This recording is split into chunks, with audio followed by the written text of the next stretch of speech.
কওয়ালা ইয়াকুলু থেকে কুল মানে বলো, আকালা ইয়াকুলু থেকে কুল মানে গেল বা খাও। এজন্য বাবা যে ইমামের কোরআন পড়া সহি নেই, ওই ইমামের পেছনে নামাজ পড়া সহি নেই। এজন্য উচ্চারণটা ঠিক করে করবেন। কুল কুল মানে বলো। এর পেছনে কিছু ব্যাখ্যা একটু করে দিই। দেখেন আরো কিরকম ভুল বেরোচ্ছে, দেখুন উচ্চারণের পার্থক্য মানেও পার্থক্য কিরকম, দেখুন শুনলে চমকে যাবেন। আমরা নামাজ পড়তে গিয়ে ইন্না আতাইনা সূরা পড়ি না? ইন্না আতাইনা কাল কাউসার ফাসাল্লি লিরাব্বিকা ওয়ানহার। ওয়ানহার এই গলার ভেতর থেকে হে এটা উচ্চারণ করবেন, হাই হুচি, হাই হাওয়াজ নয়। ফাসাল্লি লিরাব্বিকা ওয়ানহার এর মানে শুনবেন, নবী তুমি তোমার রবের জন্য নামাজ পড়ো, ওয়ানহার এবং কুরবানি করো। আর আমরা উচ্চারণ করতে গিয়ে কি বলি? ফাসাল্লি লিরাব্বিকা ওয়ানহার এর মানে শুনবেন, নবী তুমি তোমার রবের জন্য নামাজ পড়ো, ঝোড়া কোদাল নিয়ে খাল কাটো। কোথাকার মানে কোথায় গেল? আরেকটা দেখেন, নামাজ পড়তে গিয়ে আমরা কি বলি? আলহামদুলিল্লাহি রাব্বিল আলামিন বলি না? আলহামদু এই গলার ভেতর থেকে হে এটা উচ্চারণ করবেন, আলহামদুলিল্লাহ এর মানে হচ্ছে সমস্ত প্রশংসা আল্লাহ তোমার। আর আমরা উচ্চারণ করি কি? আলহামদুলিল্লাহ এর মানে শুনবেন, সমস্ত ছেঁড়া জামা কাপড় আল্লাহ তোমার। কিছু বুঝতে পারছেন কি হচ্ছে? আরেকটা দেখেন, উম্মতের স্ত্রীকে বিবাহ করা নবীর জন্য হালাল, কিন্তু নবীর স্ত্রীকে বিবাহ করা উম্মতের জন্য হারাম। আমি কি বোঝাতে পারলাম? উম্মতের স্ত্রীকে বিবাহ করা নবীর জন্য হালাল, কিন্তু নবীর স্ত্রীকে বিবাহ করা উম্মতের জন্য হারাম। তাহলে নবীর জন্য হালাল, আমাদের জন্য কি হারাম। আবার একটা দেখেন, ইসলামে আছে নবীর জন্য আনলিমিট, যত খুশি তত। আমাদের জন্য কিন্তু লিমিট, সীমাবদ্ধ। জাস্ট ফর এক্সাম্পল, ইসলামে আছে একজন পুরুষ সর্বাধিক বিবাহ করতে পারে চারটা। কয়টা? চারটা। রেফারেন্স টু দি হোলি কোরআন, কোরআনে আছে। আমি বলে দিচ্ছি রেফারেন্সটা কোথায় আছে। 4 নম্বর পারা 16 নম্বর পৃষ্ঠা 11 নম্বর লাইন, সূরার নাম সূরা নিসা 3 নম্বর আয়াত। আল্লাহ বলছেন মাসনা ওয়া সুলাসা ওয়া রুবা, 2, 3 অথবা 4টে বিবাহ করতে পারো এতিমদের মধ্য থেকে পছন্দ মতো। যদি তোমাদের ভয় হয় স্ত্রীদের মাঝে ন্যায় বিচার করতে পারবো না, তাহলে একটি মাত্র বিবাহ করো। তাহলে বোঝা গেল কি 2-3টে বিয়ে করাটা মহামারী কাজ নয়। এই কোরআনে বলা আছে একটি মাত্র বিবাহ করো, তবে একটা শর্ত দেওয়া আছে, যদি তুমি স্ত্রীদের মাঝে ন্যায় বিচার করতে পারো তাহলে 2, 3, 4টে পর্যন্ত করতে পারো। আর যদি ন্যায় বিচার করতে না পারো তাহলে একটা বিবাহ করো। অনেকে ভাববেন যে তাহলে বলেছে তাহলে করে ফেলি।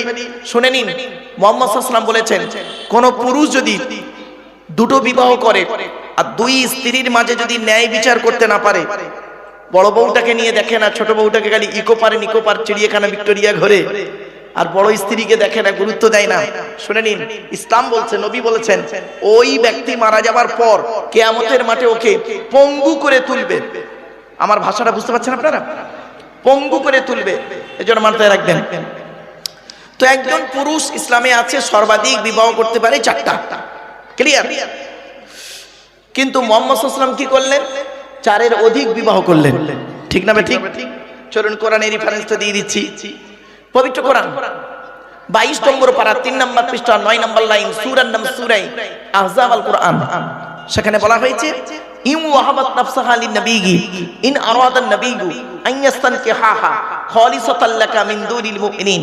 নবী, তোমার কাছে যদি কোনো মহিলা এসে নিজেকে হেবা করে, উৎসর্গ করে, তুমি তাকে দাসীর মর্যাদায় না রেখে স্ত্রীর মর্যাদায় রাখবে, তবে নবী খালিসাতাল লাকা, এটা তোমার জন্য খাস, মিন দুনিল মুমিনিন, অন্য মুমিনদের জন্য 4-এর বেশি খাস নয়। তাহলে বোঝা গেল কি? মাথায় রাখুন, নবীর জন্য যত খুশি তত, আমাদের জন্য যত খুশি তত নয়। নবীর জন্য সীমাহীন, আমাদের জন্য সীমাবদ্ধ। এজন্য বলে গেলাম মুহাম্মাদুন বাশারুন, মুহাম্মদ সাল্লাল্লাহু আলাইহি ওয়াসাল্লাম হলেন একজন মানুষ, লাইসা কাল বাশারি, আমার আপনার মতো কোয়ালিটি কোয়ান্টিটির মানুষ ছিলেন না। এবার আসছি নবীর দৈহিক গঠনটা কেমন ছিল। নবীর দৈহিক গঠন এতগুলো মানুষ বসে আছেন, আপনারা কি কোনো ব্যক্তি নবীকে স্বপ্নে দেখেছেন? যদি দেখে থাকেন তাহলে আমার এই কথার সঙ্গে একটু মিলিয়ে নিন তো, মিলছে কিনা। নবীর কপালটা আমাদের কপালটা, নবীর গালের এই অংশটি, গলার এই অংশটি, হাতের আঙুলগুলো, পায়ের মাংসলগুলো, সিনা মোবারক, কাঁধটা, মাথার চুলের এই ঘাটটা সাধারণ মানুষের থেকে আলাদা। এক কথায় মুহাম্মদ সাল্লাল্লাহু আলাইহি ওয়াসাল্লামকে আল্লাহ পাক এত সুন্দর রূপ দান করেছিলেন, যে ব্যক্তি একবার দেখতেন সে শত্রু হোক আর মিত্র হোক ঘুরে তাকিয়ে আবার দেখতেন। আজকের আমার এই বক্তব্য শুনতে আসার জন্য হিন্দু, মুসলিম, জৈন, ব্রাহ্মণ, খ্রিস্টান, কুলি, সাঁওতাল, বাগদি, দুলে, জাতি, ধর্ম, বর্ণ নির্বিশেষে সকলকে আমি আহ্বান করি। এটি আমার কথা নয়, এটি এই কোরআনের কথা। পবিত্র কোরআন 13 নম্বর পারা 14 নম্বর পৃষ্ঠা, সূরার নাম সূরা ইব্রাহিম, আয়াত নাম্বার 1, লাইন নাম্বার 1। আল কোরআন কিতাবুন আনজালনাহু ইলাইকা লিতুখরিজান নাসা মিনাজ যুলুমাতি ইলান নূর। এর বাংলা অর্থ কি?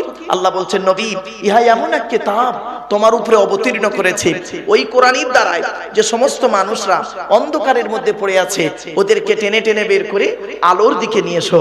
সেজন্য আমরা বলি কোরআন মানুষকে দেয় আলো। একটু জোরে বলা যাবে সুবহানাল্লাহ। কোরআন কোনদিন টেররিস্ট ও সন্ত্রাসবাদের শিক্ষা কোরআন কোনদিন দেয় না। কোরআন কিসের শিক্ষা দেয় তার উপরে আলোচনা করব ইনশাআল্লাহ। 2 নাম্বার, প্রত্যেক জিনিসের একটা ভদ্রতা আছে, শিষ্টাচার আছে, আদব আছে। এই মাজলিসের একটা আদব আছে বাবা, কোরআন জানিয়ে দিচ্ছে। 28 নম্বর পারা 2 নম্বর পৃষ্ঠা 13 নম্বর লাইন, সূরার নাম সূরা মুজাদালা, আয়াত নম্বর 11। আল কোরআন ইয়া আইয়ুহাল্লাযীনা আমানু ইযা কিলা লাকুম তাফাসসাহু ফিল মাজালিসি ফাফসাহু ইয়াফসাহিল্লাহু লাকুম। সহজ সরল বাংলা ভাষায় বলছি, হে বিশ্বাসীগণ, আল্লাহ বলছেন, হে ঈমানদার বান্দাগণ, মজলিসের ভিতরে যখন ফাঁকা জায়গায় তোমাকে পূরণ করতে বলা হবে তখন তুমি সামনের ফাঁকা জায়গাটা পূরণ করে দেবে, গায়ে গায়ে বসবে। ফাঁকা জায়গায় ফাঁকা রাখলে প্রবলেমটা কি? শয়তান ওখানে বসবে, কানে কানে কুমন্ত্রণা দেবে। শয়তান কি চায় ওটা কোরআন জানিয়ে দিচ্ছে। 7 নম্বর পারার 2 নম্বর পৃষ্ঠার 3 নম্বর লাইন, সূরার নাম সূরা মাইদা, আয়াত নম্বর 91। আল কোরআন ইন্নামা ইউরিদুশ শাইতানু আন ইউকিয়া বাইনাকুমুল আদাওয়াতা ওয়াল বাগদাআ ফিল খামরি ওয়াল মাইসিরি ওয়া ইয়াসুদ্দাকুম আন যিকরিল্লাহ ওয়া আনিস সালাত। আল্লাহ বলছেন, শয়তান কি চায় জানো? মদ আর জুয়ার মাধ্যমে শয়তান তোমাদের মাঝে খালি মারামারি লাগিয়ে দিতে চায়। আর কি চায়? ওয়া ইয়াসুদ্দাকুম আন যিকরিল্লাহ, আল্লাহর ইবাদত থেকে শয়তান তোমাকে বাধা সৃষ্টি করতে চায়। আর কি চায়? ওয়া আনিস সালাত, নামাজ থেকে শয়তান তোমাকে বাধা সৃষ্টি করতে চায়। তাই কোরআনের উদ্ধৃতি দিয়ে আলোচনার প্রারম্ভে আপনাদেরকে আমি একটু আহ্বান করছি। পবিত্র কোরআন 2 নম্বর পারার 11 নম্বর পৃষ্ঠা 9 নম্বর লাইন, সূরার নাম সূরা বাকারা, আয়াত নম্বর 208। আল কোরআন ইয়া আইয়ুহাল্লাযীনা আমানু উদখুলু ফিস সিলমি কাফা, হে ঈমানদার বান্দাগণ, পরিপূর্ণভাবে ইসলামের মধ্যে প্রবেশ করো। ওয়ালা তাত্তাবিউ খুতুওয়াতিশ শায়তান, শয়তানের পথকে অনুসরণ করিও না।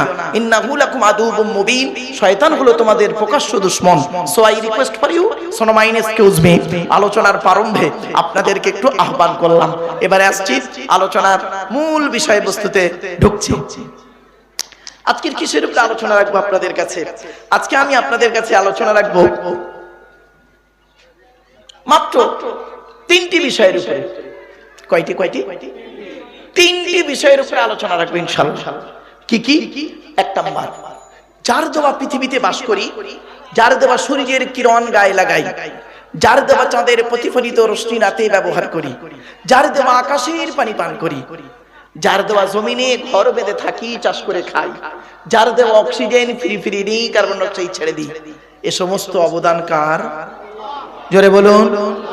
তাই জীবনের সব ক্ষেত্রে জন্ম থেকে মৃত্যু পর্যন্ত মাথা নত করব, সাজদা দেব, ভিক্ষা চাইব একমাত্র শুধুমাত্র কার কাছে? That's enough. এটা যত তাড়াতাড়ি বুঝতে পারবেন তত তাড়াতাড়ি আমার বক্তব্য আপনাদের বোধগম্য হবে। It is my concept. চলো এগিয়ে যাচ্ছি। তাই আজকে প্রথমে আলোচনা হবে আল্লাহর পরিচয়। আল্লাহর পরিচয় হলো, এই টোটাল কোরআনে আছে মাত্র 4টি। কটি? 4টি। আল্লাহর পরিচয় হলো 4টি। আল্লাহর পরে স্থান হলো নবীদের, নট অনলি নবীর হলো এক বচন, নবীদের হলো বহু বচন, এটা মাথায় রাখবেন। আল্লাহর পরে স্থান হলো নবীদের পরিচয় হলো 3টি। কটি? 3টি। আচ্ছা, নবী শব্দের অর্থটা কি? সহজ সরল ভাষায় বলছি, নবী শব্দের অর্থ হলো সাংবাদিক, আর নাবা শব্দের অর্থ হলো সংবাদ, ইংরেজিতে বলে নিউজ। নিউজ শব্দটা 4টে অক্ষর দিয়ে তৈরি, N E W S. N থেকে নর্থ উত্তর, ই থেকে ইস্ট পূর্ব, ডব্লিউ থেকে ওয়েস্ট পশ্চিম, এস থেকে সাউথ দক্ষিণ। পূর্ব পশ্চিম উত্তর দক্ষিণ চারিদিকের খবর যিনি সঠিক এবং সত্য বলেন তিনিই হলেন পারফেক্ট সাংবাদিক। ঠিক না বেঠিক? আর এখনকার সাংবাদিকগুলো বেরিয়েছে দেখবেন, এরা দেখে একরকম, বলে একরকম, লেখে একরকম, ফাটাফাটি মারামারি শুরু হয়ে যায়। এরা হলো মানুষের তৈরি সাংবাদিক, আর নবীরা হলে আল্লাহর তৈরি সাংবাদিক। আল্লাহর তৈরি সাংবাদিক, মানুষের তৈরি সাংবাদিক, বিটুইন ফার ডিফারেন্স, অনেক পার্থক্য। নবীদের পরিচয় হলো তিনটি। কটি? তিনটি। আচ্ছা, আল্লাহর পরিচয় কটি বললাম বাবা? 4টে। মাথায় রাখুন, নবীদের পরিচয় 3টি, আল্লাহর পরিচয় 4টি। এবার আসছি 3 নাম্বার টপিক, কি? আমাদের পরিচয়। আমাদের পরিচয় হলো এই টোটাল কোরআনে আছে। এই টোটাল কোরআনে আমাদের পরিচয় হলো কটি জানেন? মাত্র 2টি। আমাদের পরিচয় হলো মাত্র 2টি। তো আজকে আমাদের আলোচনার টপিক 3টে বেরিয়ে হয়ে এলো। কি কি? 1 নাম্বার আল্লাহর পরিচয়, 2 নাম্বার নবীদের পরিচয়, 3 নাম্বার আমাদের পরিচয়। আর একটা টপিক আমি আলোচনা করব, সেটা হলো কি জানেন? দি হলি কোরআন ভার্সেস মডার্ন সায়েন্স। কোরআনের সঙ্গে আধুনিক বিজ্ঞান। অসুবিধা হবে আপনাদের? চলো চলে একটা একটা করে প্রথম পার্ট টু পার্ট বলি। তবে একটা কথা আপনাদের বলে যাচ্ছি, আপনাদের হাতে 2-2.5 ঘন্টা সময় হবে? হবে ইনশাআল্লাহ? মাঝ রাস্তায় ফেলে রেখে পালাবেন না তো? রাগ করবেন না। দাঁত উঁচু মেয়ে হাসে না, কাঁদে বোঝা যায় না। রাগ করবেন না। চলুন একটু এগিয়ে যাই। আমাদের প্রথম আলোচনা হচ্ছে আল্লাহর পরিচয়। টোটাল কোরআনে আছে আল্লাহর পরিচয় 4টি, আপনারা জেনে রাখেন সকলে। আল্লাহর পরিচয় 4টি। কি কি? 1 নাম্বার, আল্লাহ নিজেই বলছেন, কুল। কি বললাম? কুল নয়, উচ্চারণের পার্থক্য, মানেও পার্থক্য। কুল। কয় বয় হস্যউলা কুল আর কয় হস্যউলা কুল, দুটো কুলের মধ্যে পার্থক্য আছে। বাংলা চলে, অন্য কোন স্টেটে বাংলা চলে না। তো অন্য স্টেটে গেলে সেখানে উর্দু, হিন্দিতে তাকরীর বা লেকচার দিতে হয়। তো যাই হোক, যে আল্লাহ সেই নবী এটা বলবেন না। আল্লাহর জাতে মোবারক আলাদা, নবীর জাতে মোবারক আলাদা, এটা মাথায় রাখবেন। আল্লাহ হলেন খালিক, নবী হলো মাখলুক। এই চিন্তা ভাবনাটা আপনার যেন মাথায় প্রথম থাকে। চলো, তাই মুহাম্মাদুন বাশারুন, মুহাম্মদ সাল্লাল্লাহু আলাইহি ওয়াসাল্লাম একজন মানুষ, লাইসা কাল বাশারি, আমার আপনার মতো কোয়ালিটি কোয়ান্টিটির মানুষ তিনি ছিলেন না। ইয়াকুতুন হাজারুন, ইয়াকুত একটা পাথর, লাইসা কাল হাজারি, সাধারণ পাথরের মতো পাথর নয়। আপনারা হাতে আংটি পরেছেন না অনেকে? বলুন না, হাতে আংটি পরেন তো? আচ্ছা, আংটিতে পাথর থাকে না? আর বালির ভেতরেও পাথর পাওয়া যায়, ঠিক না বেঠিক? দুটো এক। ইউরিয়া দেখেছেন? ইউরিয়া আপনারা তো শহরতলি হয়ে গেছেন, তো ইউরিয়া দেখেছেন? আর হোমিওপ্যাথি ওষুধ দেখেছেন? দুধ থেকে দুটো দেখতে এক লাগে না? দুটো খেয়ে দেখবেন, একটা খেলে সারবে, অপরটা খেলে সরবে। পার্থক্য এই জায়গাটায়। জ্ঞানী গুণী বুদ্ধিজীবী মানুষ। চলুন একটু এগিয়ে যাচ্ছি। শেখ সাদী রহমাতুল্লাহ আলাইহির 2 লাইন আরবি কবিতা একটু পড়ে ফেলি।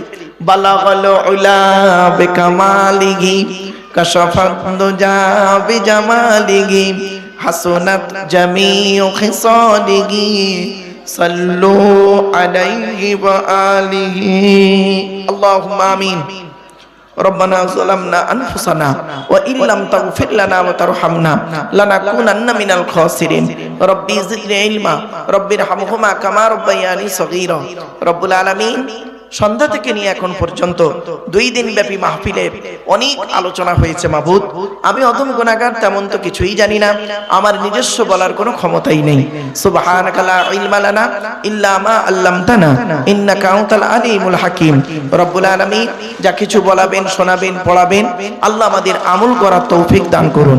খাস করে মাবুদ, দূর দূরান্ত থেকে যে সমস্ত বাবাজিরা, যুবক ভাইরা, স্নেহের কচি কচি বাচ্চারা, মা বোনেরা রাতের আরামকে হারাম করে দিয়ে, মূল্যবান সময়কে ব্যর্থ দিয়ে, আরামের বিছানাকে ত্যাগ করে দিয়ে পবিত্র তাফসিরুল কোরআনের মাহফিল, ঈদে মিলাদুন নবী সবরে সানির মাহফিল দোয়ার মজলিসে হাজির হয়েছেন। কিয়ামতের দিন মুসিবতের সময় এই মাহফিলকে আমাদের সকলের নাজাতের ওসিলা বানায় দেবেন রব্বুল আলামিন। এখানে আমরা যারা বসেছি এই জলসার সভাপতি, সেক্রেটারি, ক্যাশিয়ার কমিটি, বক্তা, শ্রোতা, হালাল মাল থেকে তাবারুক সবগুলোকে আল্লাহ আপনি কবুল করে নিন। কোরআন হাদিস ইজমা কিয়াস মোতাবেক আলোচনা করার, বক্তা শ্রোতাকে আমল করার তৌফিক দান করুন। رب اشرح لي صدري ويسر لي امري واحلل عقدة من لساني يفقهوا قولي اللهم انا نسالك علما نافعا وعملا متقبلا ورزقا حسنا وحلالا طيبا سبحان ربك رب العزة عما يصفون وسلام على المرسلين والحمد لله رب العالمين واجعل آخر كلامنا عند الموت لا اله الا الله محمد رسول الله. Sadr Jalsa, in the name of Allah, the most merciful, most beneficent, peace be to Allah, Lord of the world, স্বনামধন্য, সুনির্বাচিত, মহামান্য আজকের মাহফিলের সভাপতি সাহেব, আমন্ত্রিত উলামা হযরত, দিন দরদি, ইসলাম দরদি, মুমিন মুত্তাকি মুসলমান, সালেহ নেককার আল্লাহওয়ালা বাবাজিরা, আমার যুবক ভাইরা, স্নেহের কচি কচি বাচ্চারা, পর্দার অন্তরালে পর্দানশীলা ধার্মিকা, স্নেহময়ী মমতাময়ী আমার মা ও বোনেরা, তার সাথে জানাই আমার আওয়াজ শ্রবণকারী মুসলিম অমুসলিম সমস্ত জাতির মানুষেরা, মহান আল্লাহ পাকের দরবারে শুকরিয়া আদায় করি যে রব্বুল আলামিন আমাকে আপনাকে বসিয়েছেন সেই ইশার নামাজের পর থেকে নিয়ে কিছুক্ষণ কোরআন হাদিস ইজমা কিয়াসের কিছু কথা শোনার, বোঝার, আমল করার উদ্দেশ্য নিয়ে সেই পরওয়ারদিগার বিনিয়াজের দরবারে প্রাণ খুলে ভক্তি ভরে উচ্চ আওয়াজে একবার শুকরিয়া জ্ঞাপন করি, বলুন আলহামদুলিল্লাহ। আমার বাপেরা একটু দয়া করে বলবেন সুবহানাল্লাহি ওয়া বিহামদিহি সুবহানাল্লাহিল আযীম। এটি হলো বুখারী শরীফের শেষ হাদিস। আর বুখারী শরীফের প্রথম হাদিস হলো ইন্নামাল আমালু বিন্নিয়াত। এর বাংলা অর্থ হচ্ছে প্রত্যেকটা কাজ তার নিয়তের উপরে নির্ভর করে। তাই এতগুলো জ্ঞানী গুণী বুদ্ধিজীবী মানুষ আপনারা এসেছেন, আপনাদের অন্তরে একটা নিয়ত বা উদ্দেশ্য আছে। আমি অধম আব্দুল্লাহ গিল মারুফ, তেমন ইলম নেই, তেমন জ্ঞান নেই, আল্লাহ পাক আমাকে এখানে আনিয়েছেন, আমারও অন্তরে একটা নিয়ত বা উদ্দেশ্য আছে। আমার নিয়তটা আপনারা কেউ জানেন না, আপনাদের নিয়তটা আমিও জানি না। সুতরাং উভয়ের নিয়ত যিনি জানেন তিনি কে? জোরে বলুন ইন্নাল্লাহা আলিমুম বিযাতিস সুদূর। আল্লাহ বলছেন নিশ্চয়ই বান্দার অন্তরের খবর আমি আল্লাহই জানি। তো আজকের এখানে যা কিছু আলোচনা হবে আপনাদের মাঝে আমার মাঝে, আজকের আলোচনার সাক্ষী থাকবে কে? আল্লাহু শাহীদুন বাইনি ওয়া বাইনাকুম। আপনাদের মাঝে আমার মাঝে আজকের আলোচনার সাক্ষী রাখলাম সৃষ্টিকর্তা আল্লাহ পাককে। এবারে আসছি আলোচনার বিষয়বস্তু সম্পর্কে। আমি যেখানে আলোচনা করতে যাই, চাই সেটা কোনো কলেজের লেকচার হোক বা কোনো হাই স্কুলের নবী দিবস হোক বা হিন্দু মুসলিম কোনো কনফারেন্স হোক বা এমনি কোনো আম জলসা হোক, আমি আমার ইন্ট্রোডাকশন, ইংরেজিতে বলে ইন্ট্রোডাকশন, বাংলায় বলে ভূমিকা, আরবিতে বলে মুকদ্দমা, আমি আমার ভূমিকাতে প্রাথমিক কিছু কথাবার্তা বলি, তারপরে মূল বক্তব্য শুরু করি। নাম্বার 1 হলো